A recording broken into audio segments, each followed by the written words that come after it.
نداء الحق صوت قد شجاني وبلغني الحقيقة والأماني وكان لي السبيل إلى المعالي ونورا للهداية والبيان.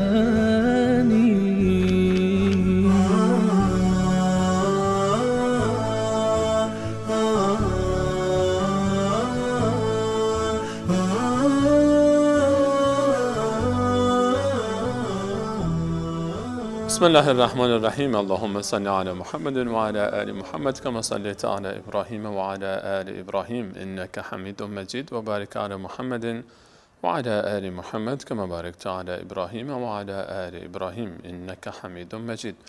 عرض سلام دارم و ادب و احترام خدمت همه شما خوبان و سروران. امیدوارم هر کجا که هستید در سایه الطاف الله متعال هر روز و هر لحظه زندگیتان زیباتر از روزها و لحظات گذشته آن سپری گردد. در خدمت شما خوبان و سروران هستیم با سوره دیگر از کلام الله مجید و ترجمه مختصر معانی آیات این سوره مبارکه، سوره مبارکه الملک. سوره مبارکه ملک اولین سوره جزء 29 کلام الله مجید هست و 67مین سوره قرآن مجید که 30 آیه داره و در مکه مکرمه نازل شده. این سوره همان گونه که از نامش مشخص هست درباره ملک و پادشاهی الله متعال دلایل مختلفی درش ذکر میشه و نام این سوره از آیه اول این سوره گرفته شده. در این سوره الله متعال میفرماید: اعوذ بالله من الشیطان الرجیم بسم الله الرحمن الرحیم تبارک الذی بیده الملک و هو علی کل شیء قدیر. مبارک است آن ذاتی که به دست اوست پادشاهی آسمان ها و زمین، خیر بسیار زیادی دارد و فضل و کرم او بر همگان زیاد است. اون ذاتی که پادشاهی آسمان ها و زمین به دست اوست و هو علی کل شیء قدیر و او ذاتی است که بر هر کاری قادر است. اون ذاتی که خالق آسمان ها و زمینه و مالک آسمان ها و زمین و هر آنچه که در آسمان ها و زمین است بدون شک قادر خواهد بود هر کاری که بخواد انجام بده، چون تمام عالم ملک اوست و تمام عالم آفریده او هستند. و هو علی کل شیء قدیر و او بر هر کاری قادر است. الذی خلق الموت والحیات، از جمله مخلوقات الله متعال در این عالم الله متعال میفرماید مرگ و زندگی است. الذی، همون ذاتی که خلق الموت والحیات، خلق کرده مرگ رو و زندگی رو، لیبلوکم ایکم احسن عملا، تا شما رو آزمایش بکنه، بیازماید و امتحان بکنه که کدام یکی از شما بهتر عمل میکنید. لیبلوکم ایکم احسن عملا، تا بیازماید شما رو که کدام یکی از شما بهتر عمل میکنید. الله متعال فرمود او مرگ و زندگی رو آفریده است و هدف از این آفرینش اینه که ما رو امتحان بکنه در این دنیا. دنیا محل امتحان است، دنیا میدان آزمایش است برای این که الله متعال مشخص بکنه کی بهتر از دیگری است. خلق الموت والحیات، موت رو بر حیات مقدم فرمود و اول مرگ رو ذکر کرد قبل از اینکه زندگی رو ذکر بکنه، چرا که در این دنیا اون چیزی که باید بیشتر مد نظر من و تو باشه اینه که به کجا میریم، بعد از مرگ ما چه خواهد شد. زندگی رو که همه داریم تجربه میکنیم و زندگی رو همه چون در او هستند زیاد به او توجه نمی کنن. چیزی رو که زیاد لمس نمیشه مرگ، چیزی که فراموش میشه مرگ، حقیقتی که هیچ کسی انکار هم نمی کنه، اما با وجود این که هیچ انسانی در روی زمین منکر مرگ نیست، اما بسیاری از انسان‌ها غافلن از مرگ. الذی خلق الموت، مرگ رو مقدم فرمود بر زندگی در ذکر نامشون تا فراموش نشه، تا اهمیت مرگ مشخص بشه که ما بعد از مرگ دنیای دیگری داریم. این دنیا، این محل امتحان با مرگ پایان پیدا میکنه و مرحله بعدی اون که اعلام نتایج هست بعد از اون دوباره خواهد آمد. لیبلوکم ایکم احسن عملا، تا ببیند الله متعال شما رو امتحان میکنه که کدامتان بهتر عمل میکنید. نفرمود تا کدامتان بیشتر عمل میکنید، بلکه فرمود بهتر عمل میکنید. بهتر عمل کردن به این معناست که آنچه که مهم است نزد الله متعال کیفیت اعمال ماست. کیفیت عمل، چگونگی عمل مهمتر از مقدار عمل و اندازه عمل هست. ایکم احسن و عملا، تا کدام شما بهتر عمل میکند، عملش نیکوتر است. و احسن و عملا یعنی اون عملی که خالصتره، اون عملی که با قلب و حضور قلب انجام میشه، اون عملی که تو بین خودت و بین الله متعال فقط رضایت الله متعال رو در نظر میگیری. به دنبال این نیستی که بیای پیش الله متعال وقتی که نماز میخونی به دنبال عادت نیستی، فقط چند لحظه اون وظیفه‌ای که گردنت هست انجام بدی و بری به دنبال عبادتی. میخوای که اینجا به الله متعال راز نیاز بکنی، درد دل بکنی و خودت رو خالی بکنی. اینه که لذت پیدا میکنه عبادت، کیفیت پیدا میکنه عبادت، اخلاص در عبادت ایجاد میشه. الذی خلق الموت والحیات لیبلوکم ایکم احسن عملا وهو العزیز الغفور وهو العزیز الغفور. و او ذاتی است که بسیار با عزت است، غالب و چیره بر همه چیز است. هیچ شیئی او رو از انجام خواسته هایش عاجز نمیکنه. در عین حال که بسیار با عزت است و چیره و غالب بر همه چیز، فکر نکنید که به شما ظلم خواهد کرد، فکر نکنید که شما رو فراموش خواهد کرد. و هو العزیز الغفور. در کنار این عزت، این شوکت، این جبروت و جلال، او بسیار غفور است، بسیار غفران دارد، بسیار مغفرت میکنه و میبخشه. ذاتی است که عزیز است، در کنار این که عزیز است مهربان است و بخشنده است. الذی، همون ذاتی که خلق 7 سماوات طباقا، اون ذاتی که 7 آسمان رو طبقه طبقه روی هم آفرید. خلق 7 سماوات، 7 آسمان آفرید طبقه طبقه روی هم دیگه. ما ترى فی خلق الرحمن من تفاوت. در این عظمت هر آنچه که ما مشاهده میکنیم فقط آسمان اول است. هر آنچه که ما میبینیم امروزه، یک کمی بیا بیرون، خودت رو بگذار جای یک پرنده‌ای، مثل یک اون هواپیما و یا موشکی که از فضای زمین خارج میشه و حرکت بکن و به زمین نگاه کن. وقتی که خارج میشی از زمین، از شهر خودت، شهرت کم کم گم میشه.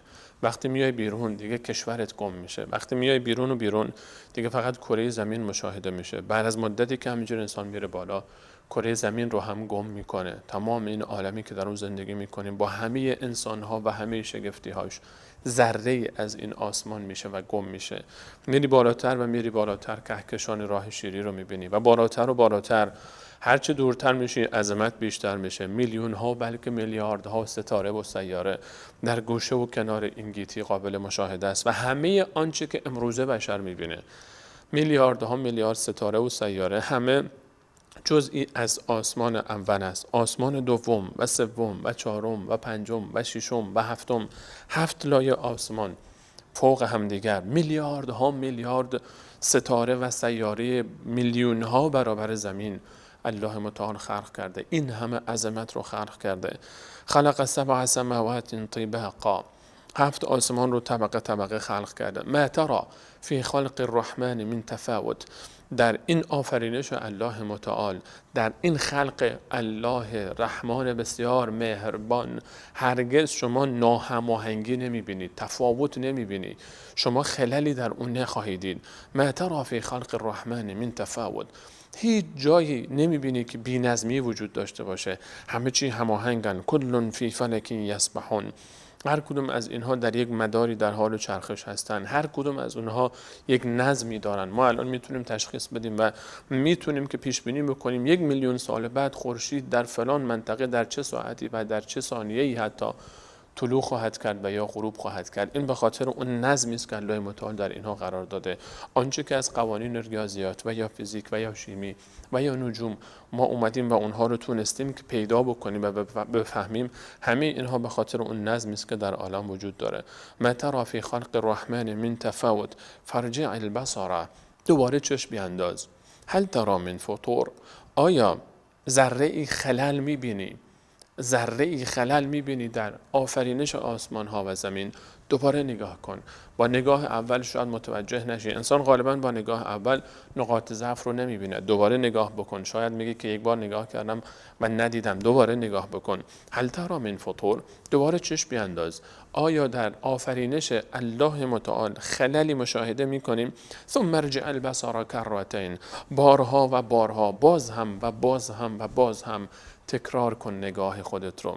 باز هم نگاه بیانداز، به دیده انتقاد نگاه کن، دنبال نقطه ضعف بگرد در خلقت آسمان ها و زمین. ثم ارجع البصر کرتین ینقلب الیک البصر، چشم تو، دیدن تو، بینایی تو به سمت تو دوباره باز خواهد گشت.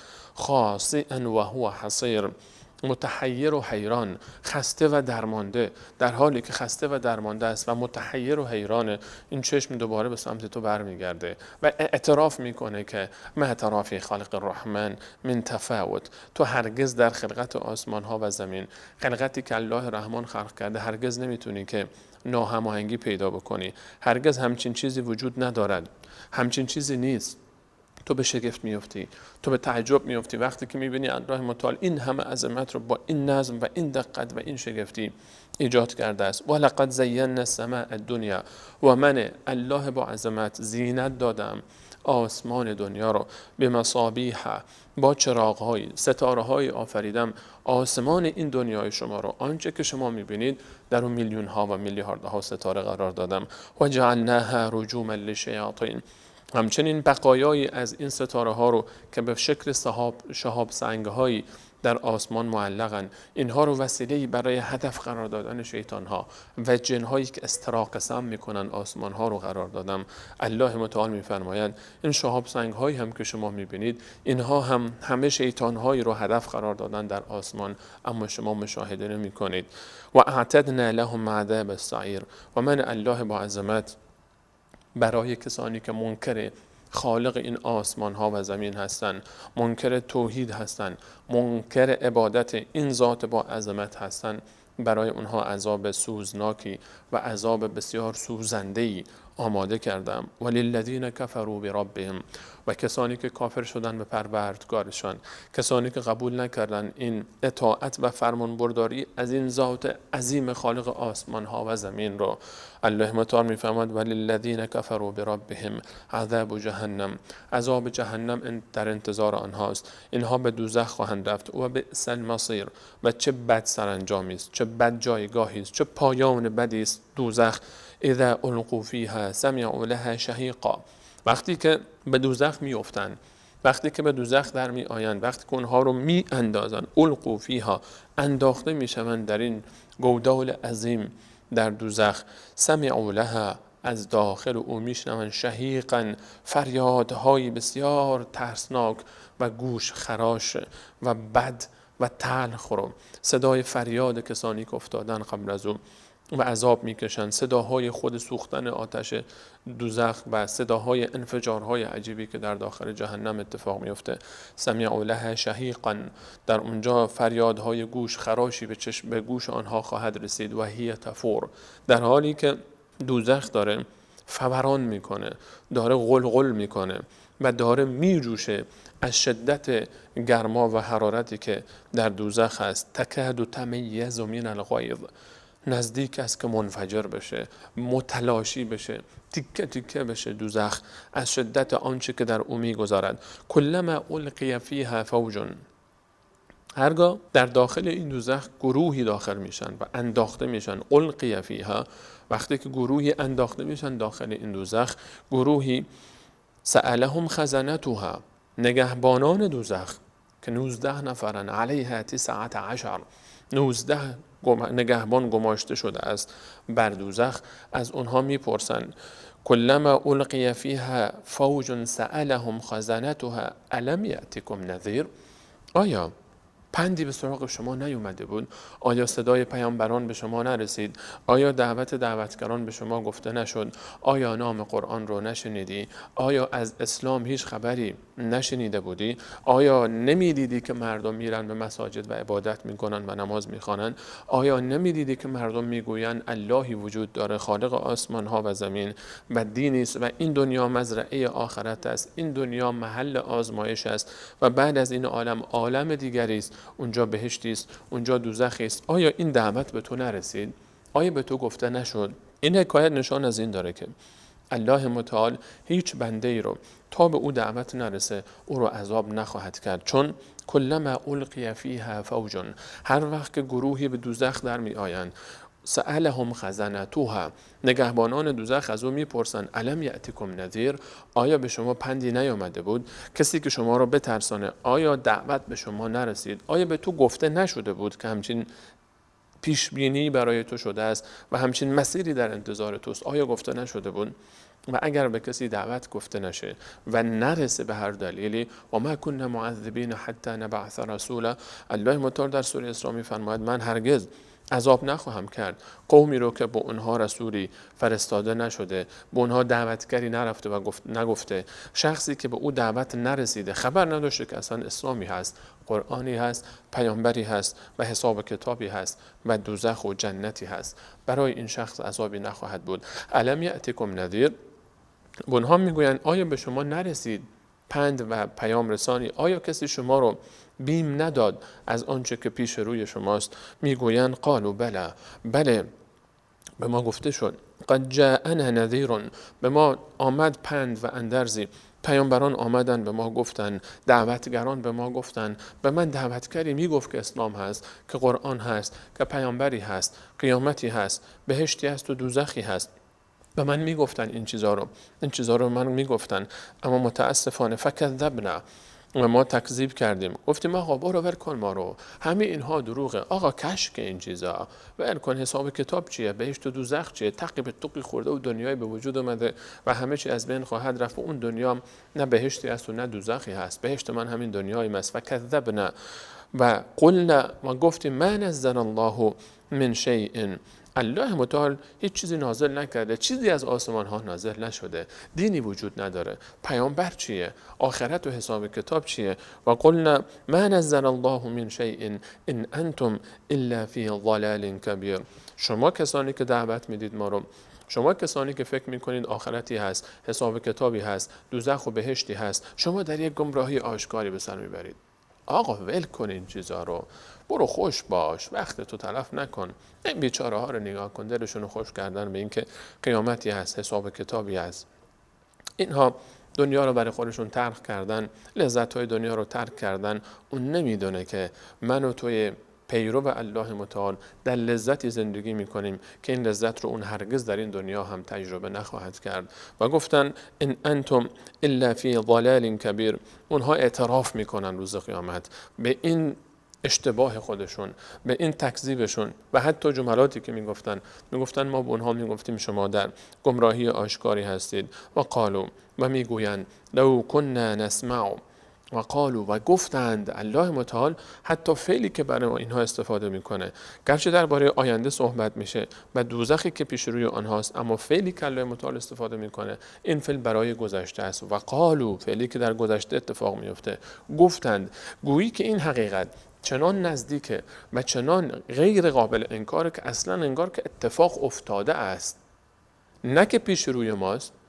حقانیت دوزخ و جنت انقدر ثابت است و شکی در اون نیست که گویی اصلا جزء مسلماتی است که قبلا اتفاق افتاده و ما داریم درباره آنچه که اتفاق افتاده صحبت میکنیم، نه آنچه که قرار است اتفاق میافتد. و قالوا لو كنا نسمع او نعقل، و میگویند اگر ما گوش میکردیم، میشنیدیم و عقل خود رو به کار می انداختیم، ما كنا فی اصحاب السعیر، امروز ما در اهل دوزخ نبودیم، امروز جای ما در بین این آتش ها نبود. لو كنا نسمع او نعقل، اگر ما میشنیدیم، یکی از مشکلات اصلی اینها اینه که هرگز حاضر نیستن که گوش بکنن کلام الله متعال رو، حرف حق رو، در حالی که قرآن کریم همیشه اونها رو دعوت میکنه به گوش کردن. فبشر عباد الذین یستمعون القول، بشارت بده بندگان من، اون کسانی که میشنون کلام ها رو، فیتبعون احسنه، بهترین اونها رو انتخاب میکنن، در حالی که الله متعال دعوت میکنه این که بیایید و بشنوید. با اونها میگفتن لا تسمعوا لهذا القرآن والغوا فیه لعلکم تغلبون، شما این قرآن رو گوش نکنید، حتی وقتی که دیگران قرآن میخونن شما نگذارید که بقیه گوش بکنن، برید سر و صدا بکنید، برید اونجا مشکل ایجاد بکنید، به تعبیر امروزی خودمون پارازیت بندازید تا حق به حقیقت نرسه، حق به حقدار نرسه، به حقیقت آشکار نشه و مردم حق رو نشنوند. مشکل اینها این بود که نمیشنیدن. ابتدا هدایت از شنیدن شروع میشه، انسان میشنوه و بعد باید فکر بکنه درباره آنچه که شنیده. آنچه که میشنوی رو همین الان وقتی شنیدی بعد با خودت خلوت کن، بشین و تعقل کن، تفکر کن. اینطور نباشه از این حرف از این گوشت بیاد و از این گوشت بره بیرون، این گونه نباشه. حرف رو بشین دربارش فکر بکن. کسانی که دم از عقل میزنن امروزه و فکر میکنن که عقل اونها همه کاری عالم است و فکر میکنن که اهل عقل هستن، خودشون رو عقل گرا میدانن، این آقایان عقل گرا، این شخصیت های به اصطلاح خودشون روشن فکر، روز قیامت اعتراف میکنن که بی عقلی کردن، که اینها تاریک فکر بودن، که اینها اصلا عقل نداشتن، که اینها اصلا تفکر نمیکردن، که اینها اصلا معنای عقل رو نفهمیده بودن و میگوین لو کنا نسمع او نعقل، اگر میشنیدیم و عقل خودمان رو به کار میانداختیم، ما کنا فی اصحاب السعیر، ما از جمله اهل دوزخ نبودیم. اینها اعتراف میکنن که اشتباه کردن، اما چه فایده؟ اینها اعتراف میکنن که عاقل نبودن، که عقل خودشون رو به کار نینداختن و اینها اعتراف میکنن به این حقیقت، اما اون موقع دیگه فایده نخواهد داشت. فاعترفوا بذنبهم، اینها اعتراف میکنن به گناه خودشان. فسحقا لاصحاب السعیر، نفرین باد، دوری از رحمت الله متعال، لعنت بر یاران آتش، همدمان آتش، کسانی که به دوزخ میافتن. اون موقع دیگه چه فایده ای داره این کار رو کردن؟ اون موقع اعتراف چه فایده ای داره؟ اون موقع دیگه دیر شده. الان وقت فکر کردنه، الان وقت اندیشیدنه، الان وقت اینه که من و تو بشینیم کلاه خودمون رو قاضی بکنیم و فکر بکنیم که چرا الله متعال مرگ رو بر زندگی مقدم کرد در ذکر آیه الذی خلق الموت والحیات. مرگ یعنی چی؟ بعد از مرگ چه خواهد شد؟ کی مرگ من و تو فرا میرسه؟ اگر همین الان مرگ من فرا برسه من چیکار باید بکنم؟ آیا آمادگی داری برای مردن؟ آیا حاضر هستی برای مردن؟ آیا چیزی پیش فرستادی برای قبر خودت؟ برای بعد از قبر خودت؟ بعد از مرگ چیکار میخوای بکنی؟ بعد از مرگ در قبر با تو چه اتفاقی خواهد افتاد؟ ولو این که شک داری درباره قبر، آیا مرگ رو که شک نداری میمیری، بعد از مرگ چیکار میکنی؟ داخل قبر هزاران سال چیکار میخوای بکنی؟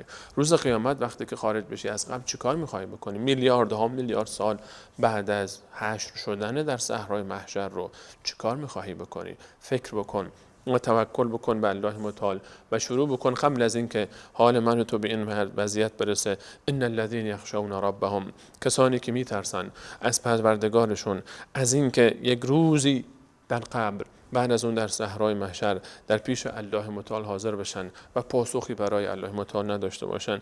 ان الذين يخشون ربهم، کسانی که میترسن از پروردگارشون بالغیب، با وجود این که الله متعال رو ندیدن، پیامبرش رو ندیدن و آنچه که درباره قیامت هست ندیدن، بهشت رو ندیدن، دوزخ رو ندیدن، به همه این غیبه ها ایمان دارن. اون کسانی که در تنهایی و خلوت خودشون از الله متعال میترسن، اون کسانی که وقتی که خلوت میکنن پشت درها الله متعال رو فراموش نمیکنن، اون کسانی که در خلوت خودشون به فکر تخریب دیگران نیستن، به فکر توطئه چیدن بر علیه دیگران نیستن، اون کسانی که در خلوت خودشون دستیسه بافی نمیکنن، اون کسانی که در خلوت خودشون فقط به فکر اصلاح دیگران هستن و خودشون و نفع رساندن به دیگران و خودشون. ان الذين يخشون ربهم بالغیب، کسانی که در غیب، در تنهایی، در خلوت با ایمان به تمام آنچه که الله متعال از غیب فرستاده از الله متعال میترسن، لهم مغفرة و اجر کبیر، برای اینها بخشش است، برای اینها اجر و پاداش والایی است. لهم مغفرة و اجر کبیر. الله تعالی اینها رو میبخشه، گناهان اونها رو همه رو پاک میکنه و اجر کبیری به اونها خواهد داد. اجر کبیر، کبیر یعنی بسیار بزرگ. وقتی الله متعال دنیا رو با همه این نعمت‌هایی که در اوست و همه ثروت‌ها می‌فرماید و ما متاع الحیات الدنیا فی الاخره الا قلیل، بسیار اندک است در برابر آخرت. وقتی که دنیا رو الله متعال می‌فرماید قلیل است یعنی بسیار کوچک است. وقتی می‌فرماید اجر کبیر میدم باز به مؤمنان، اجر کبیر یعنی اجر خیلی بزرگ و بسیار بزرگ. بزرگ الله متعال بسیار بزرگش که دیگر چه خواهد بود. الله متعال بهتر می‌داند چه اجری آماده کرده. فلا تعلم نفس ما اخفی لهم من قرة اعین، هیچ نفسی نمیداند چه خنکای چشمی، چه غافلگیری هایی برای اینها آماده شده در آن دنیا، در جنت الفردوس. و اسروا قولکم او اجهروا به، صحبت های خود رو پنهان کنید یا علنی آشکار بکنید. انه علیم بذات الصدور، آن او ذاتی است که هر آنچه که در داخل قلب شماست، در داخل سینه شماست، در خلال شاهرگهای شما متصور میشید الله متعال خبر دارد. هر آنچه که در ذهن تو خطور میکنه، همه احساسات تو، عواطف تو، همه نگرانی ها و اضطراب های تو، همه احساس های خوب و بد تو رو الله متعال میداند. الا یعلم من خلق و هو اللطیف الخبیر، آیا نمیداند آن ذاتی که خلق کرده بندگان رو و او بسیار لطیف است، بسیار نکته بین است، بسیار باریک بین است و بسیار خبیر است، به هر چیزی آگاه است، از حقیقت هر چیزی کاملا خبر دارد؟ آیا او نمیداند؟ آیا الله متعال از حال تو خبر نداره؟ خودت رو بسپر به الله متعال، توکل کن به الله متعال و راضی باش به الله متعال، به دل به رضایت و به تقدیر او بده و راضی باش و توکل کن به او که او همه چیز تو را میداند و خود رو به الله متعال بسپار و این گونه نشه که از الله متعال غافل بشی.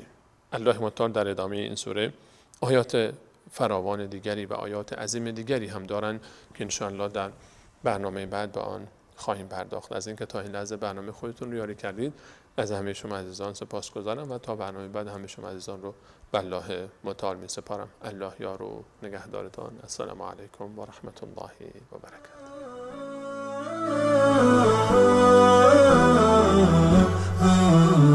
نداء الحق صوت قد شجاني وبلغني الحقيقة والأماني وكان لي السبيل إلى المعاني